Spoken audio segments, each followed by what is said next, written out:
Hola, nosotros somos estudiantes de la licenciatura en Educación en el Centro Educativo República de México. Somos del turno vespertino cuarto B y los integrantes del equipo son María José Pinzón Montero, Grilmi Pech Pech, Linet Sultutzin y su servidora Helen Ortiz. Este proyecto consiste en la investigación de los conceptos de la psicología social y dar a conocer y fomentar cómo es su relación con la educación, pues daremos a conocer ejemplos de cómo se da dentro del aula escolar, algunos conceptos de esta psicología social. También, ahora en tiempos de pandemia, daremos algunas aportaciones de cómo mejorar el rol de un docente y el de un alumno en cualquier problemática dada. Pensamiento de grupo.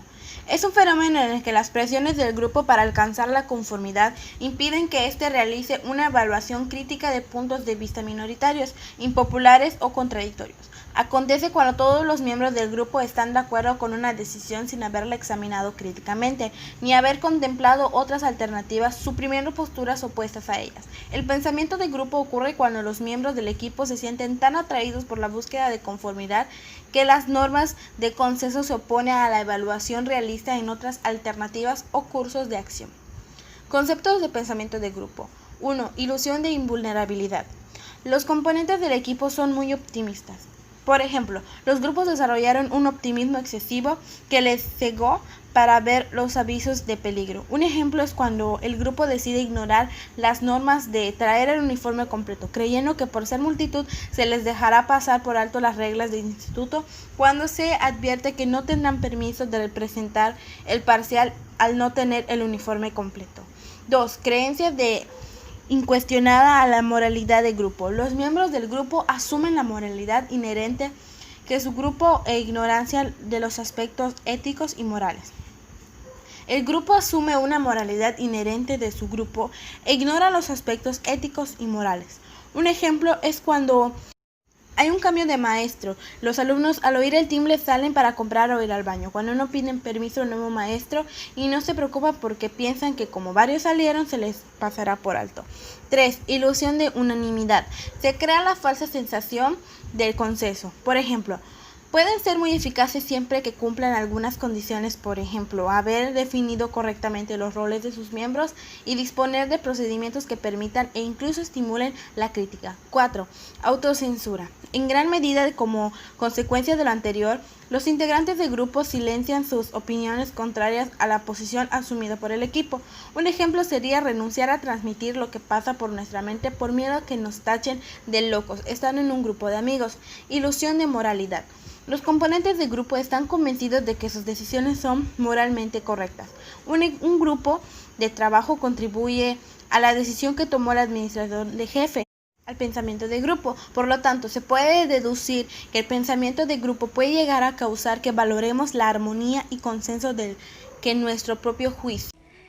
La racionalización. La racionalización es un mecanismo psicológico que se utiliza para justificar pensamientos, sentimientos y conductas. Un ejemplo dado es en los grupos que se pueden crear en un salón de muchas maneras. La más común suele ser cuando un grupo como tal opta por no hacer una tarea y posteriormente decir que no se marcó, así confundir a sus superiores, sin importarle las consecuencias de este.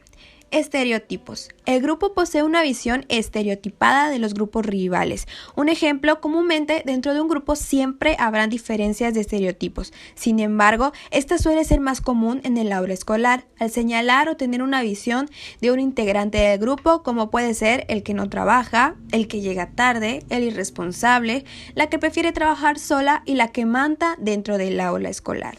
Vigilancia mental. Es el rol que asume algunos miembros del grupo, mediante el cual protegen al grupo de información no consistente con la moralidad del grupo y decisiones tomadas. Un ejemplo puede ser muy eficaz, siempre que cumplan algunas condiciones, por ejemplo, haber definido correctamente los roles de sus miembros y disponer de procedimientos que permitan e incluso estimulen la crítica. Discusión de pocas alternativas. El grupo se centra a menudo en solo dos, no se analizan los riesgos e inconvenientes inherentes a la decisión tomada inicialmente.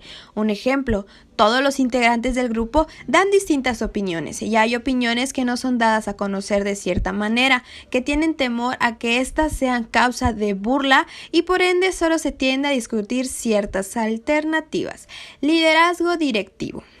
Las opiniones emitidas por personas externas para evaluar los pros y las contras de las alternativas no son consideradas. Un ejemplo, el líder dirige al grupo a través de su autoridad. Es así que mediante sus indicaciones claras, sencillas, contundentes y directas, los integrantes del grupo pueden ser guías fácilmente. Recomendaciones para mejorar el rol de docente y del alumno. Docente, aprendizaje desde el alumno. Procurar aprender en cada clase algo de tus alumnos. No olvides que una sesión lectiva es una clase para enseñar, pero también una magnífica oportunidad de aprender de tus alumnos. Para ello, debes fomentar el diálogo y las preguntas abiertas. Recapitulación. Es tan importante enseñar cómo recapitular lo que has enseñado en una sesión lectiva, siempre que el tiempo te lo permita. Haz una recapitulación hacia el final de una sesión lectiva para recordar todo aquello que le has enseñado, para recordar todo aquello que tus alumnos han aprendido. Busca soluciones concretas, constructivas y duraderas al problema. En vez de enfocar el conflicto desde las posturas de quienes lo protagonizan, analiza los intereses y necesidades de cada uno y un ambiente de negociación. Ayuda a cada uno a reflexionar sobre la situación y armonización de sus posiciones.